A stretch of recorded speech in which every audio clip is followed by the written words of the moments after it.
Kebun binatang itu berisi manusia.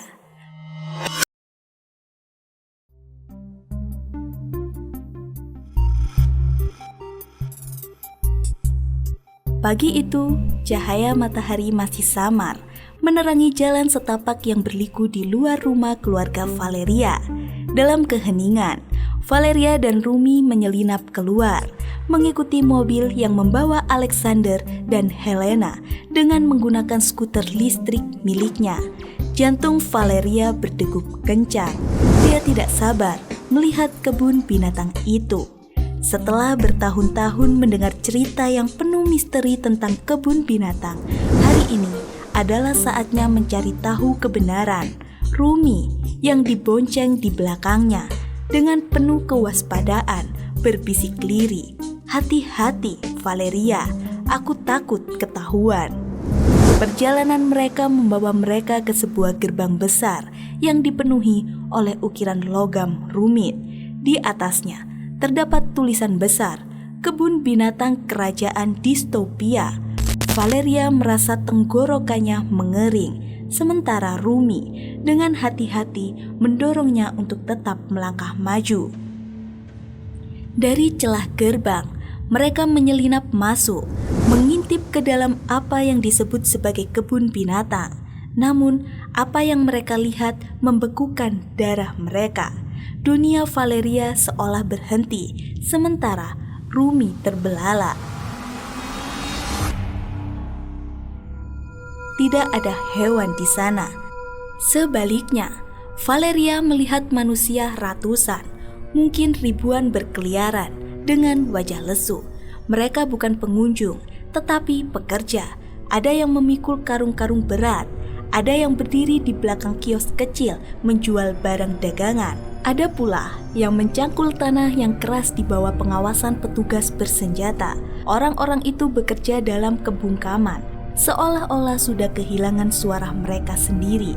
"Ini bukan kebun binatang," bisik Valeria, matanya membelalak. "Ini seperti penjara." Rumi menatap pemandangan itu dengan rahang yang mengeras. "Kenapa ayahku menyebut mereka hewan liar?" gumamnya pahit. "Apa karena bagi orang-orang seperti ayahku, mereka bukan manusia?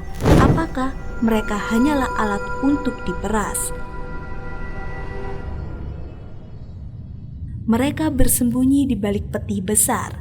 Saat suara langkah kaki mendekat dari kejauhan, Valeria melihat sosok ayahnya, Alexander, mengenakan seragam berburu. Ia berjalan dengan penuh wibawa, tetapi matanya memancarkan dingin yang mengintimidasi.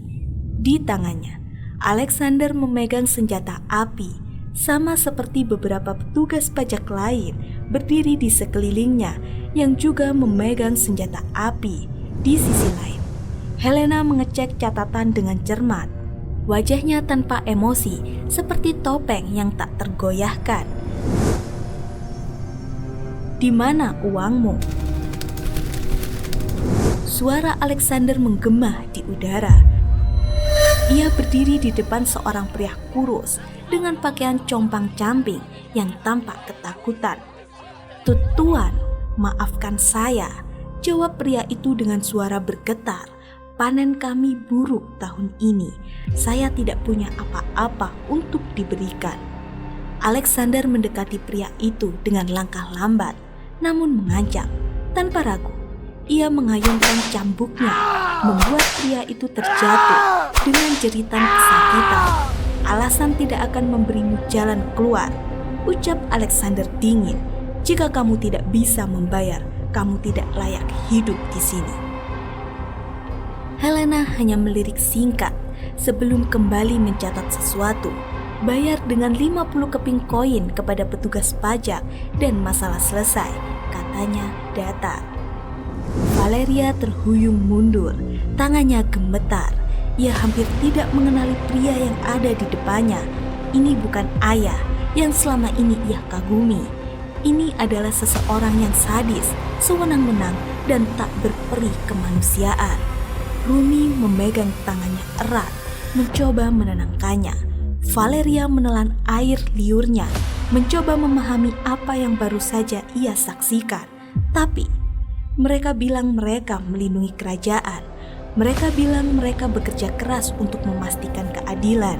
Ini bukan keadilan, kata Valeria tegas. Ini adalah eksploitasi.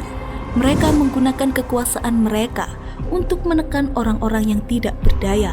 Mereka bukan pelindung, mereka adalah pemburu. Tapi tunggu, aku sampai tidak bisa membedakan apa mereka perampok atau pemburu, ucap Valeria. Suara Alexander kembali terdengar, kali ini lebih tajam. Bawa dia, perintahnya, menunjuk pria yang tergeletak di tanah. Kita akan jadikan dia contoh bagi yang lain. Valeria merasakan air mata menggenang di matanya. Ia tidak bisa lagi menyangkal apa yang ia lihat. Ayah dan ibunya yang selama ini ia hormati dan banggakan adalah sosok yang berbeda ketika berada di luar rumah. Mereka adalah algojo yang menodongkan senjata tanpa ragu, yang memperlakukan manusia lain seperti binatang. Rumi, kita harus pergi, bisik Valeria. Suaranya bergetar. Aku tidak bisa melihat ini lagi. Rumi mengangguk dan menuntunnya, perlahan menjauh dari tempat itu.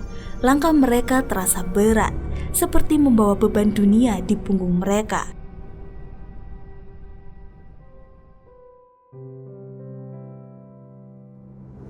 Dalam perjalanan kembali ke rumah, Valeria tidak berkata apa-apa. Di dalam dirinya ada konfrontasi batin yang mengguncang. Bagaimana ia bisa memandang kedua orang tuanya lagi setelah mengetahui kebenaran ini? Rasa hormat yang selama ini ia miliki runtuh dalam sekejap, digantikan oleh kekecewaan dan rasa sakit yang mendalam. Rumi, akhirnya Valeria bersuara dengan suara yang hampir tak terdengar. Apa yang harus kulakukan sekarang? Rumi hanya bisa memeluk Valeria, sahabatnya. Sejujurnya, Rumi pun juga cukup kecewa. Dia pikir kebun binatang itu akan membawanya ke golongan orang utan yang merupakan bangsanya, sehingga dia bisa bersatu kembali dengan mereka. Dan malam itu, untuk pertama kalinya, Valeria merasa benar-benar terpisah dari dunia yang selama ini ia kenal.